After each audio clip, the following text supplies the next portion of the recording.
Bien, bonjour à toutes et à tous, bienvenue à cette nouvelle séance. Je rappelle, on est à la 22e séance, celle on va dire, mercredi 9 juin, où on va essayer d'avancer un petit peu dans notre dernier chapitre. Je rappelle, hein, donc celui de la théorie des coûts.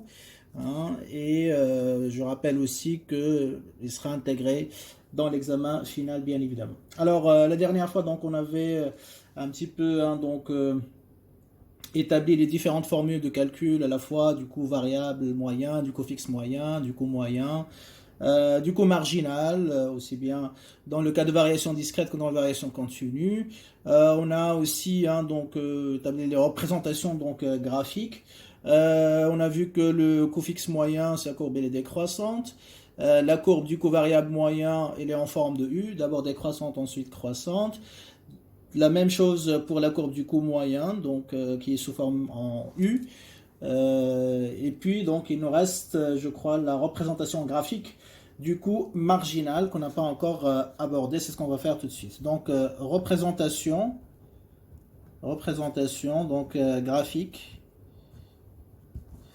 du coût marginal. Okay. Très bien. Alors, on va démontrer aussi que la courbe du coût marginal va être aussi sous forme de U, c'est-à-dire décroissant dans un premier temps. Il passe par un minimum et après, donc, il va devenir croissant.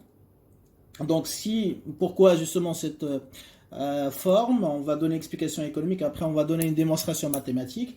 Alors, si on retient, comme on l'a fait pour le coût moyen d'ailleurs, l'hypothèse d'une productivité marginale du travail croissante, d'accord, pour de petites quantités d'output bien sûr, et décroissante lorsque il y a de grandes quantités d'output qui sont produites, eh bien la courbe du coût marginal aussi sera sous forme de U, décroissante et après croissante.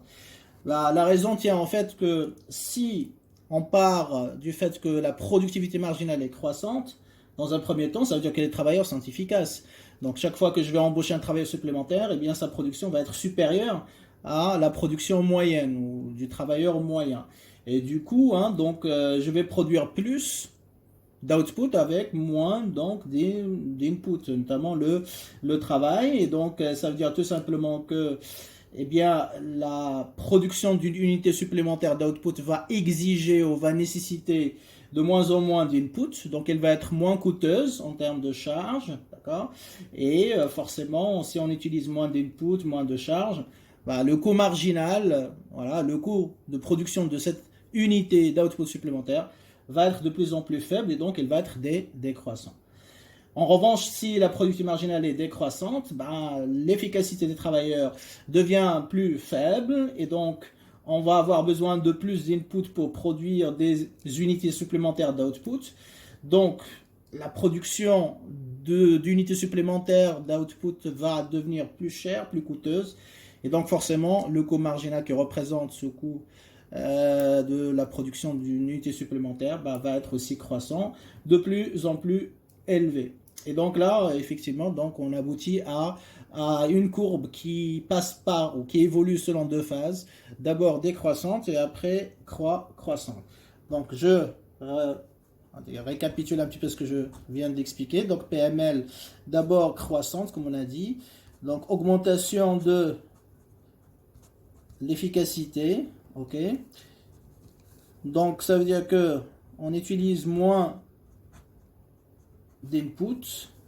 Et si on utilise donc moins d'input, ça veut dire que le supplément de coût, donc de charge, d'accord, qui résulte de la production d'unités supplémentaires, va être plus faible, donc coût marginal décroissant. En revanche, si la production marginale est ou devient décroissante, donc ça veut dire qu'on a moins d'efficacité, donc qui va baisser, et donc on va utiliser plus d'input, ok, et donc la production chaque fois d'une unité supplémentaire d'output va se traduire par des charges de plus en plus élevées, donc c'est-à-dire que le coût marginal qui représente ce supplément donc de coût de charge va être de plus en plus élevé. Très bien, et donc on va avoir une courbe de coût marginal sous forme sous forme de U. Autrement dit, donc je vais avoir ici Q, coût marginal, décroissante. Il arrive à un minimum ici, vous voyez, et après il repart à la hausse, donc croissant. Voilà la courbe du coût marginal. Donc sa forme ressemble à celle du coût moyen, comme on l'a déjà dit. Très bien. Alors maintenant, on va voir la démonstration, donc si vous voulez. Donc démonstration. Donc là, si vous voulez, phase des rendements croissants. Donc là, forcément, lorsque le rendement est croissant, ça fait une production qui est moins coûteuse, moins chère. Donc baisse du coût marginal. Et quand on rentre dans la phase des rendements décroissants, c'est-à-dire productivité marginale décroissante, forcément les coûts vont augmenter, le coût marginal en l'occurrence. Très bien, alors on va prendre deux inputs, donc soit deux inputs X et Y. Donc X c'est un facteur variable, d'accord, Y, ok, on peut considérer comme un facteur fixe. Donc on va faire cette hypothèse. Donc X c'est le facteur variable et Y c'est le facteur fixe. Alors dans ce cas-là, le coût total, donc le coût total c'est la somme des coûts des deux facteurs, c'est-à-dire ce que paye le producteur pour utiliser les deux facteurs X et Y. Alors pour X, donc je prends le prix d'une unité du bien ou du facteur X, je multiplie par la quantité utilisée, donc ça me donne le coût du facteur X. Plus, pareil, le prix d'une unité de Y fois la quantité utilisée du facteur Y. Voilà le coût total. Très bien. Alors, bien sûr, si je fais la variation de ce coût total, ça va me donner Px. Px, c'est une constante, donc je ne peux pas écrire delta Px. Donc, delta, ça va porter sur la variable. La variable ici, c'est X. Très bien. Plus Py fois la variation de la quantité de Y.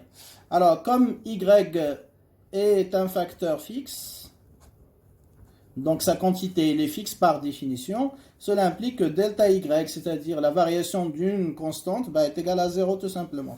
Ce qui implique que Py fois delta Y sera égal aussi à 0, forcément. Et donc ça nous laisse delta coût total qui est égal à Px fois X, fois delta X, pardon. Très bien. Ok. Alors, je vais diviser les deux termes, parce que ce qui m'intéresse, c'est d'avoir l'expression du coût marginal. Le coût marginal, je sais c'est quoi, c'est delta coût total sur delta Q. Donc, je vais multiplier tous les deux termes de cette équation par 1 sur delta Q. Si vous voulez, je divise par delta Q. Ça me donne delta coût total sur delta Q qui est égal à Px fois delta X sur delta Q. Et là, encore une fois, donc ça me rappelle quelque chose. Donc, si je remplace X, qui est le facteur variable, par exemple, imaginons, c'est le travail. Donc, ça me donne quoi? X, si je mets X, je pose X, c'est L. Cela implique que delta X, c'est delta L. Et donc, delta X sur delta Q devient delta L sur delta Q. Est-ce que ça vous rappelle quelque chose? Bien sûr, donc ça nous rappelle la productivité marginale du travail. Or, la productivité marginale du travail, je sais c'est quoi? C'est delta Q, c'est la variation de l'output suite à la variation de l'utilisation du travail d'une unité supplémentaire. Donc ça veut dire quoi? Ça veut dire que ici, delta L sur delta Q, c'est 1 sur, c'est l'inverse de delta Q sur delta L. Et delta Q sur delta S, c'est la productivité marginale du travail. Autrement dit, delta L sur delta Q, c'est l'inverse de la productivité marginale du travail.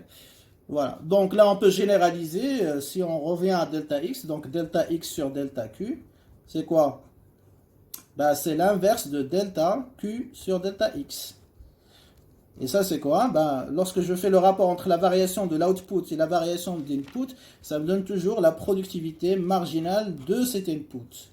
Donc, delta X sur delta Q que j'ai ici, c'est l'inverse de la productivité marginale du facteur X. Ça peut être le travail, ça peut être la matière première, etc. Très bien. Donc, si je reviens à mon expression, j'ai trouvé delta coût total sur delta Q qui est égal à Px, n'est-ce pas, fois delta X sur delta Q, c'est-à-dire 1 sur la productivité marginale du facteur X. Ce qui implique que le coût marginal est égal à Px fois 1 sur la productivité marginale du facteur X. Et donc là, ce qui est intéressant ici, c'est que je viens de trouver une relation inverse, puisque ici j'ai Px sur Pmx, productivité marginale de X. Donc relation inverse entre la productivité marginale de X et le coût marginal. Donc si j'augmente la productivité marginale de X, donc je vais diviser un prix qui est fixe par une quantité plus élevée, donc ça va faire baisser le rapport et donc ça va faire baisser le coût marginal. Donc si ça augmente, ça va baisser. Et si j'augmente la productivité, ou je baisse plutôt un cas inverse, je baisse la productivité marginale, bah ça va faire augmenter le coût marginal, bien évidemment. Donc relation inverse, qu'est-ce que ça implique? Eh bien, ça implique que je peux en déduire l'évolution de la courbe du coût marginal à partir de celle de la productivité marginale qu'on a vu notamment pour le travail. Et donc, ça veut dire quoi? Ça veut dire que la courbe du coût marginal va être l'inverse de la courbe de la productivité marginale, notamment du travail. Et comme je connais l'évolution de la courbe de la productivité marginale du travail, je sais qu'elle est d'abord croissante et après elle est décroissante. Donc l'inverse, ça veut dire que la courbe du coût marginal va être décroissante et ensuite il va être croissant. Donc c'est ce qu'on cherche justement c'est ce qu'on a posé au départ dans notre graphique. D'abord décroissante et après croissante. Donc je vais noter ça.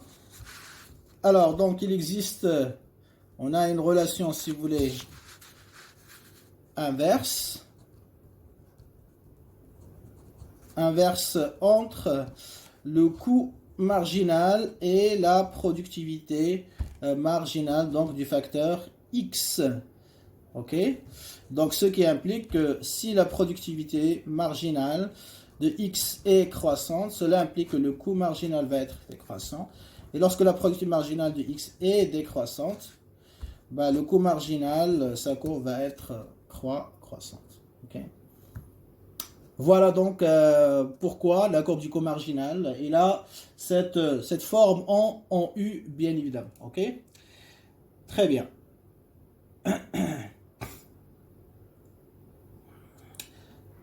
Donc, comme on l'a déjà, disons, hein, donc établi pour aussi la relation entre le coût moyen et la productivité moyenne, donc on va essayer un petit peu de récapituler tout ça, si vous voulez, puisque les courbes de coût moyen, coût marginal, donc suivent un petit peu la même logique, hein, donc si vous voulez. Donc, on peut récapituler ça dans ce graphique. Ok? Donc, si vous vous rappelez, donc, on avait la relation entre productivité marginale, donc d'abord croissante, il atteint un maximum, après décroissante, toujours positive, après elle devient négatif. Ok? Et après, donc, on a vu hein, donc, la courbe de la productivité moyenne, d'abord croissante, et après décroissante. Donc, ça, c'est la productivité moyenne du travail. Alors, donc, on suppose que le facteur X, c'est le travail. Productivité marginale du travail. Donc là, vous voyez.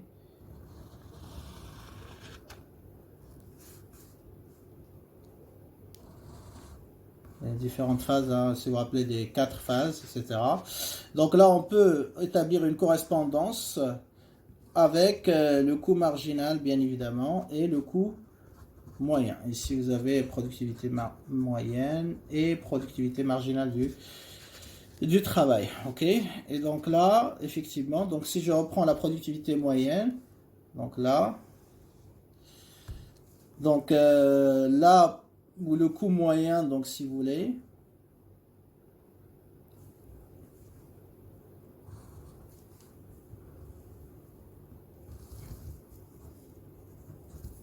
donc le coût moyen par rapport à la productivité moyenne, vous voyez, donc lorsque la productivité moyenne est croissante, là où le coût moyen il est décroissant, lorsque la productivité moyenne devient décroissante, le coût moyen il devient croissant.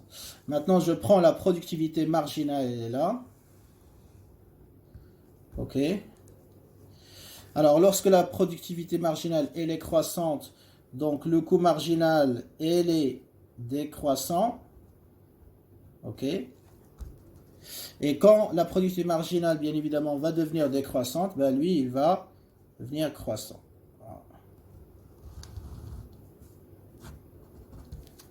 Très bien. Et donc là, on va voir que effectivement, le coût marginal, hein, donc il va couper la courbe du coût moyen en son minimum. On va démontrer ça, bien sûr. OK?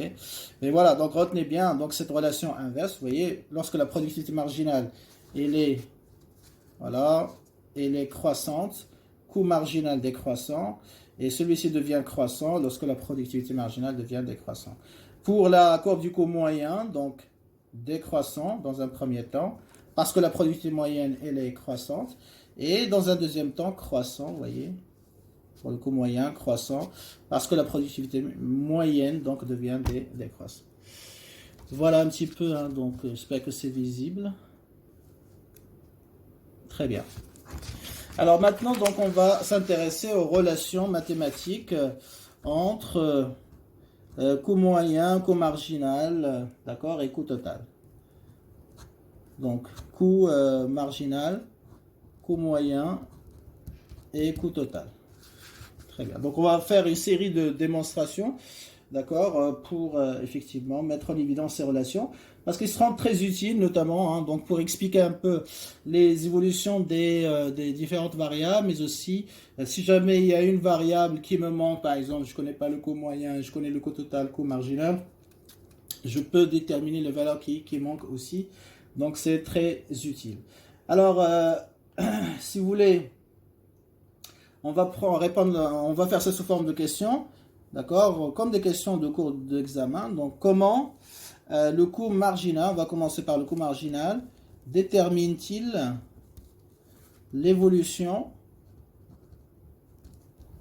du coût total? Autrement dit, donc je m'intéresse à la relation qui existe entre le coût marginal et le coût total. Coût total et coût marginal. Quelle relation existe entre les deux? Alors, premièrement, hein, donc c'est un petit peu comme ce qu'on a fait entre l'utilité marginale et l'utilité totale. Sauf qu'ici, on remarque que la courbe du coût total elle est toujours croissante. D'accord? Elle est toujours croissante. C'est pas comme la fonction de production qui est d'abord croissante et après elle est décroissante. Non, elle est toujours croissante. Qu'est-ce qui change?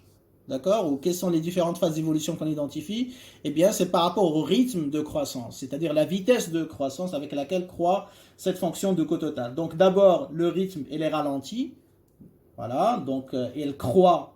Lorsque je dis ralenti, ça ne veut pas dire qu'elle est décroissante. Hein. Elle est toujours croissante, mais la vitesse de croissance, oui, elle augmente de moins en moins vite.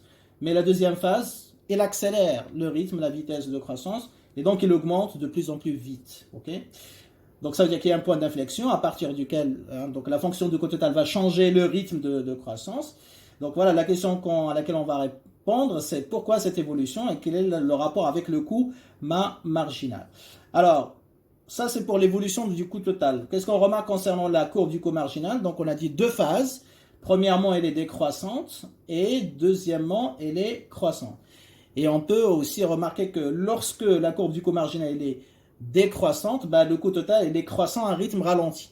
En revanche, lorsque la courbe du coût marginal devient croissante, la courbe du coût total devient croissante à un rythme qui est accéléré.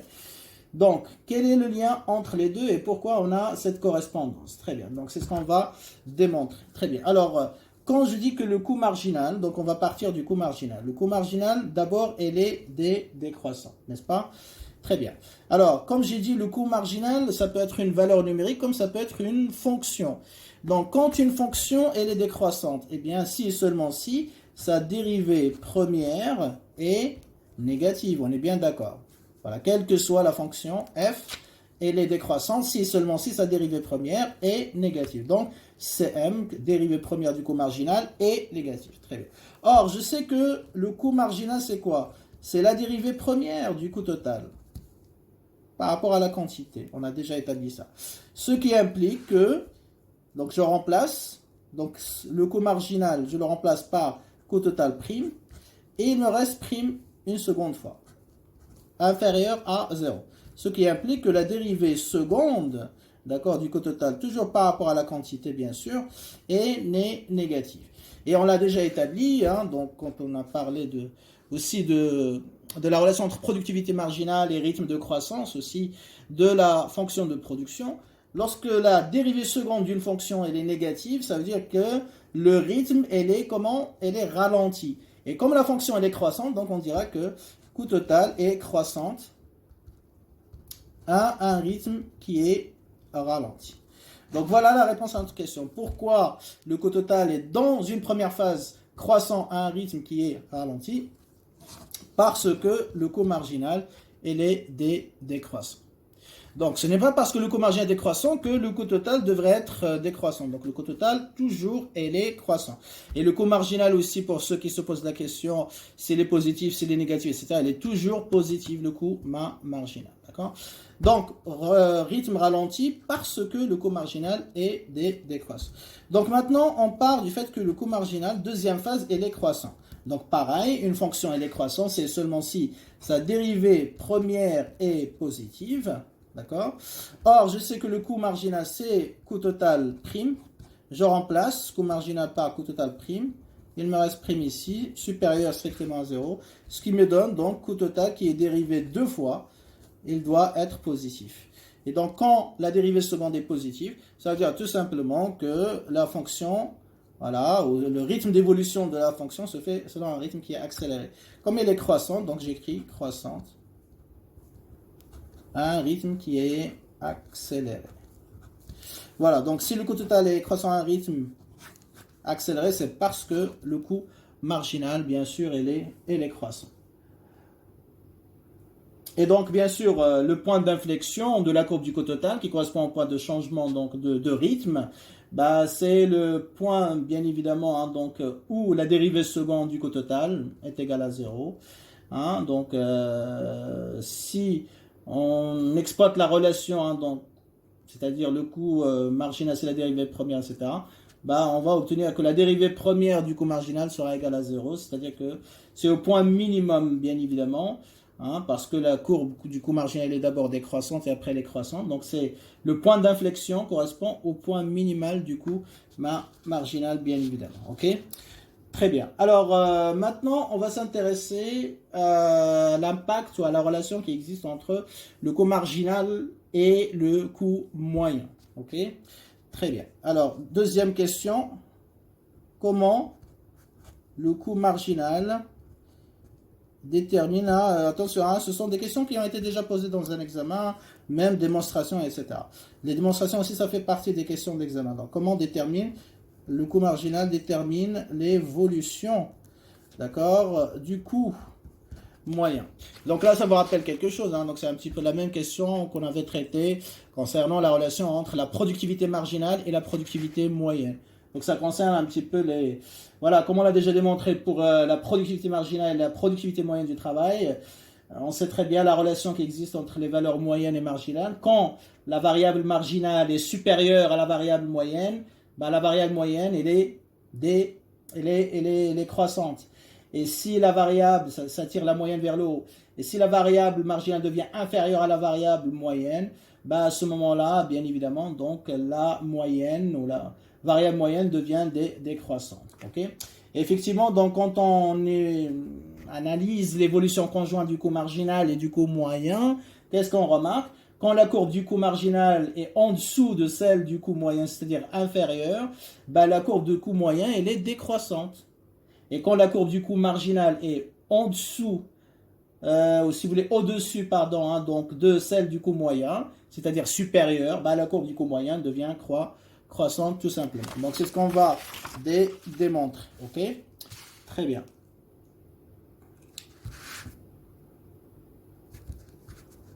Alors, on va partir du constat que la courbe du coût moyen, elle est croissante. Oui, elle est d'abord décroissante, hein, pour respecter les phases. Donc, le coût moyen est décroissant. Alors, je rappelle, le coût moyen, c'est quoi? C'est le coût total, bien sûr, qui dépend, c'est une fonction de la quantité d'output, divisé par la quantité d'output. Ok? Très bien. Donc, quand j'écris que le coût moyen, elle est décroissant, Ça veut dire quoi? Bah, pareil, ça veut dire que Cm' par rapport à Q est inférieur à 0. Donc la dérivée première de cette fonction de coût moyen, comme on vient de le faire dans la démonstration précédente, bah, sa dérivée première elle va être négative. Très bien. Je remplace le coût moyen par son expression, c'est le coût total, fonction de Q, divisé par Q, tout ça prime par rapport à Q, inférieur à 0. Qu'est-ce que je fais? Ben, je vais faire la dérivée. J'ai Q au numérateur, au dénominateur, donc c'est U sur V'. Donc est égal à U' fois V, c'est-à-dire coût total prime, d'accord, fois V, c'est-à-dire Q, moins la dérivée de Q prime fois, donc c'est-à-dire UV', fois le coût total sur V au carré. Tout ça inférieur à 0. Ok? Très bien. Alors, je sais que ça, c'est toujours positif, n'est-ce pas? Donc, pour que ce rapport soit négatif, il faut que le numérateur ici soit négatif. Donc, cela implique que coût total prime fois Q moins Q prime fois coût total est inférieur à 0. Alors, coût total prime, c'est quoi? La dérivée première du coût total, on l'a déjà établi, c'est le coût marginal fois la quantité Q ne change pas.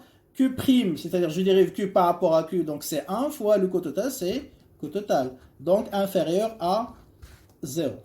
Très bien. Alors, qu'est-ce qui m'intéresse? Bah, c'est d'établir une relation entre le coût marginal et le coût moyen. Or, le coût moyen, c'est quoi? C'est le coût total divisé par la quantité. Donc, il faut que je fasse passer coût total de l'autre côté. Je divise par Q pour trouver le coût moyen. Donc, c'est ce que je vais faire. Coût marginal fois Q sera inférieur. Je fais passer coût total de l'autre côté. Il devient positif. Je divise par la quantité ici, les deux termes. Donc ça ne change pas puisque ça c'est positif. Donc ça fait coût marginal, Q sur Q c'est 1, inférieur à coût total sur Q. Or, coût total sur Q c'est quoi? Bah, c'est le coût moyen.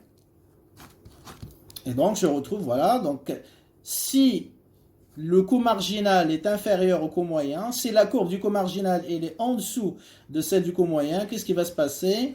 Alors, regardez avec moi, donc on revient un petit peu au départ.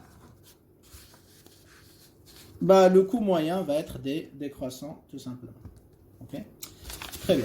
Alors, de la même manière, ok, de la même manière, donc, je pars du coût moyen qui est croissant. Ok? Coût moyen croissant, donc ça veut dire que la dérivée moyenne du coût moyen par rapport à la quantité, elle est positive. Je remplace le coût moyen, donc c'est coût total Q, la même démonstration. Juste au lieu de faire inférieur, on va faire supérieur, tout simplement. Prime par rapport à Q supérieur à 0, n'est-ce pas? Et donc ça va nous donner la même dérivée, c'est coût total prime fois Q, moins Q prime fois coût total sur Q au carré supérieur à 0, n'est-ce pas? Alors, bien sûr, pour que ce rapport soit positif, ça c'est déjà positif, donc il faut que le numérateur soit positif. Donc, coût total prime fois Q, moins Q prime fois coût total supérieur à 0. Ça c'est le coût marginal, bien sûr, fois Q, moins Q prime c'est 1, coût total supérieur à 0.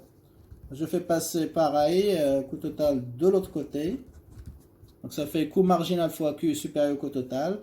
Je divise par la quantité, encore une fois, ça me donne coût marginal supérieur au coût total sur Q. C'est-à-dire coût marginal supérieur au coût moyen. Donc si la courbe du coût moyen elle est croissante, c'est parce que la courbe du coût marginal se situe au-dessus de celle du coût moyen. Donc ça veut dire coût marginal supérieur au coût moyen. Donc chaque fois que je vais produire une unité supplémentaire, ben, ça va engendrer plus de charges que la moyenne. D'accord?